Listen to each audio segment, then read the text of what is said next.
نبی کریم صلی اللہ علیہ وسلم کا بچپن۔ کم سنی میں بھی آپ صلی اللہ علیہ وسلم سے خلاف شروع کوئی حرکت ہوئی۔ شعیب کی امی کی بھی بے چینی دیکھ کر اس کی دادی نے پوچھ ہی لیا کہ بیٹی کیوں بے چین ہو رہی ہو، مجھے بتاؤ کہ کیا پریشانی ہے۔ امی، شعیب مغرب کی نماز پڑھنے مسجد گیا تھا، ابھی تک لوٹا نہیں ہے، اب تک اسے واپس آ جانا چاہیے تھا، مجھے پریشانی ہو رہی ہے، سوچ رہی ہوں کہ خود مسجد تک چکر لگاؤں۔ بیٹا ابھی 10 منٹ اور انتظار کر لو، ممکن ہے آتا ہی ہو، شعیب کی دادی نے اس کی امی کو تسلی دیتے ہوئے کہا۔ اس دوران دروازے پر بیل بجی تو وہ سمجھ گئے کہ دروازے پر شعیب ہی ہے۔ وہ بھاگ کر گئے، نہ جانے انہیں کیوں بے چینی ہو رہی تھی، حالانکہ وہ ہر روز مغرب اور عشاء کی نماز پڑھنے مسجد جاتا تھا۔ گھر میں داخل ہوتے ہی اس پر سوالات کی بھوجھڑ ہو گئی، اتنی دیر سے کہاں تھے وغیرہ وغیرہ۔ ماما، مغرب کی نماز کے بعد مولوی صاحب اور دوسرے کئی لوگ مسجد کی چھت پر ربیع الاول کا چاند دیکھنے کے لیے چلے گئے تھے، میں بھی ان کے ساتھ ہو لیا۔ چاند دیکھ کر سب نے دعا مانگی اور پھر میں گھر کو واپس آ گیا۔ مجھے 15-20 منٹ زیادہ لگے ہیں، آپ ایسے ہی پریشان ہو رہے تھے۔ ہاں تم ٹھیک کہہ رہے ہو، دراصل میں بھی بھول گئی تھی کہ آج ربیع الاول کا چاند نکلے گا، میں بھی چھت پر جا کر ابھی چاند دیکھتی ہوں۔ نہیں ماما، اب چاند نہیں ہے، جب ہم لوگ چاند دیکھ رہے تھے تو وہ اسی وقت غروب ہو گیا تھا۔ اچھا چلو میں تو دعا کر لوں۔ دراصل ربیع الاول کا مہینہ وہ مہینہ ہے جس میں نبی کریم صلی اللہ علیہ وسلم کی ولادت ہوئی تھی۔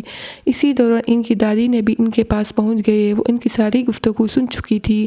دونوں خواتین نے وہی قبلہ رخ ہو کر دعا کے لیے ہاتھ اٹھائے۔ شعیب نے بھی رسما ہاتھ اٹھا دیے اور آمین کہتا رہا۔ دعا کے بعد منہ پر ہاتھ پھیرتے ہوئے اس کی دادی گویا ہوئے، بیٹا شعیب، تمہیں یہ معلوم ہے کہ ہمارے رسول صلی اللہ علیہ وسلم کی ولادت حضرت آدم علیہ السلام کی تقریباً 6000 سال بعد ہوئی تھی۔ اس وقت انسانوں بھی اچھے اور برے کی تمیز کا احساس خاصا بہتر ہو چکا تھا، مگر پھر بھی عرب کے لوگ بہت بت پرستی میں لگے ہوئے تھے، ان کے اخلاق بھی بہت اچھے نہیں تھے۔ یہ لوگ چھوٹی چھوٹی اور درگزر کر دینے والی باتوں پر بھی لڑتے مرتے تھے۔ مثلاً ایک قبیلہ کے لوگوں نے اپنے جانور کو دوسرے قبیلوں کے جانوروں سے پہلے پانی کیوں پلا دیا، اسی بات پر ایسی جنگیں ہو رہی تھی کہ دونوں اطراف سے لوگ مر رہے تھے۔ یہ لوگ لڑکوں کی پیدائش پر تو بہت خوش ہوتے تھے، مگر کسی لڑکی کی پیدائش پر ان کے ہاں صفِ ماتم بچ جایا کرتی تھی، اور اکثر لوگ تو بیٹی کو پیدا ہوتے ہی زمین پر دفن کر دیتے تھے، اور اس پر انہیں کوئی خوف یا شرمندگی بھی نہیں ہوتی تھی۔ خانہ کعبہ کے اندر سینکڑوں بت رکھے ہوئے تھے اور یہ لوگ اللہ کو چھوڑ کر ان بتوں پر چڑھا کرتے تھے۔ یمن کے ایک بادشاہ اہرانا نے خانہ کعبہ کو ڈھانے کا ایک ناپاک ارادہ کر لیا اور اپنے اس ارادے کو عملی شکل دینے کے لیے ہاتھیوں کا خول لے کر مکہ تک پہنچ گیا تھا، مگر اللہ تعالیٰ نے اس کے ناپاک ارادے ننھے منھے پرندوں کے ہاتھ خاک میں ملا دیے۔ آپ صلی اللہ علیہ وسلم کی ولادت اس عظیم سائنہ کے چند ماہ کے بعد ہوئی۔ کہا جاتا ہے کہ آپ صلی اللہ علیہ وسلم کی پیدائش ہوئی تو اس وقت کئی ایسے واقعات بھی رونما ہوئے جو عام زندگی میں رونما نہیں ہوئے۔ سیرت کی کتابوں میں لکھا ہے کہ آپ صلی اللہ علیہ وسلم کی ولادت کے وقت آگ کی عبادت کرنے والوں کے لیے کئی سالوں سے جلتی ہوئی آگ بجھ گئی۔ ایران کے شاہی محل میں زلزلہ آیا اور اس کے عظیم الشان میناریں زمین ہوش ہو گئی۔ کعبہ کے اندر رکھے بت جن کے یہ لوگ پوجا کیا کرتے تھے پھر زمین ہوش گئے۔ آپ صلی اللہ علیہ وسلم کے والد جن کا نام حضرت عبداللہ تھا، وہ اپنے باپ حضرت عبدالمطلب کے 10ویں بیٹے تھے۔ آپ صلی اللہ علیہ وسلم کی ولادت سے پہلے ہی فوت ہو چکے تھے۔ آپ صلی اللہ علیہ وسلم کی ولادت کی خبر سن کر دادا حضرت عبدالمطلب خانہ کعبہ میں جا کر سجدہ ریز ہو گئے۔ آپ صلی اللہ علیہ وسلم کے چچا عبدالمطلب نے اس خوشی میں اپنی لونڈی صوبیہ کو اپنا دودھ پلانے کا حکم دیا اور اس خوشی سے ایسے ہی آزاد بھی کر دیا۔ رسول صلی اللہ علیہ وسلم کی نبوت کے اعلان کے بعد ابو لہب نے ہی آپ صلی اللہ علیہ وسلم کی سب سے زیادہ مخالفت کی۔ بعد میں حضرت حلیمہ سعدیہ آپ کو دودھ پلانے کے لیے اپنے گاؤں لے گئے۔ اسی وقت عرب اور اس کے ارد گرد کے علاقوں میں امراء کا دستوریہ تھا، وہ اپنے بچوں کو دودھ پلانے کے لیے کسی صحت افزا مقام پر بھیج دیا کرتے تھے۔ حضرت حلیمہ سعدیہ کا کہنا ہے کہ جب آپ صلی اللہ علیہ وسلم کو لے کر گئے اپنے گاؤں کی طرف جا رہی تھی، ان کی سواری پر جو بہت ہی سست رفتاری میں چل رہی تھی، سب رفتاری سے چلنے گئے اور ان کے پورے قافلہ کو پیچھے چھوڑ دیا۔ اس وقت ان کا گاؤں قحط سالی کا شکار تھا، مگر آپ صلی اللہ علیہ وسلم آ جانے سے وہاں بھی بہار آ گئی۔ ان کی بکریاں جو کہ دودھ نہیں دے رہی تھی، وہ بھی بھرپور طریقے سے دودھ دے رہی تھی۔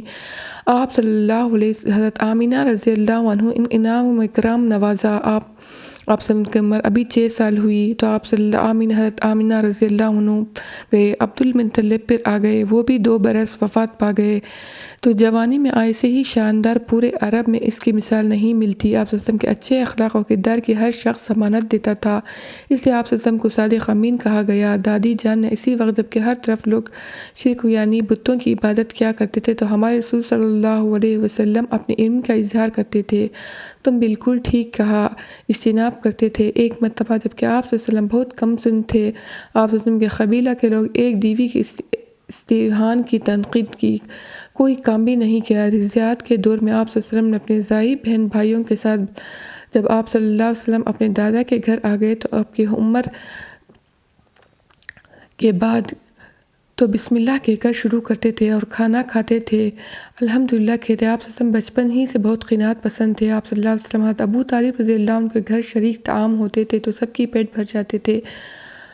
آپ صلی اللہ علیہ وسلم بچپن سے ہی بہت سنجیدہ تھے، کبھی غلط بیانی کا کام نہیں لیا اور نہ ہی کبھی کسی کے عیب جوئی کی۔ آپ صلی اللہ علیہ وسلم کی چچی ابو طالب کی بیوی فاطمہ بنت اسد بھی آپ صلی اللہ علیہ وسلم کا بہت خیال کرتی تھی۔ آپ صلی اللہ علیہ وسلم کے چچا جب کہ دوسرے چچا عباس بن عبد المطلب آپ صلی اللہ علیہ وسلم سے 2 سال ہی بڑے تھے۔ آپ صلی اللہ علیہ وسلم کے ساتھ مل کر فن حرب کی عمر پر 12 برس ہوئی تھی تو آپ صلی اللہ علیہ وسلم چچا حضرت کو شام کے سفر کیا۔ یہ تجارتی قافلہ کئی جگہوں پر پڑاؤ کرتا تھا۔ سامنے پہنچا تو وہاں راہب بیچارہ حضرت جانب نمودار ہوئے تو کوئی بھی درخت یا پتھر ایسا کسی کے ساتھ نہیں ہوتا تھا۔ بعد ازاں بیان آپ صلی اللہ علیہ وسلم اس بچے کی یہودیوں سے بچا کر رکھنا۔ طالب رضی اللہ عنہ آپ صلی اللہ علیہ وسلم اپنے غلاموں کے ساتھ معلومات تھیں، میرا خیال ہے کہ آپ کو عید میلاد نبی کے بچے بھی شامل ہو۔ تم بھی بالکل صحیح کہا شعیب کی امی، میرا خیال ہے کہ عید میلاد النبی سے پہلے آنے والی رات عشاء کی نماز کے بعد ہم لوگ گھر سے ہی رشتہ داروں اور ملنے جانے والوں کے لیے دعوت کرتے تھے، سب کو مل کر قرآن خوانی کریں گے، رسول صلی اللہ علیہ وسلم کی ولادت کی خوشی میں نعتیں پڑھیں گے اور آپ صلی اللہ علیہ وسلم کی دادی بھی اچھی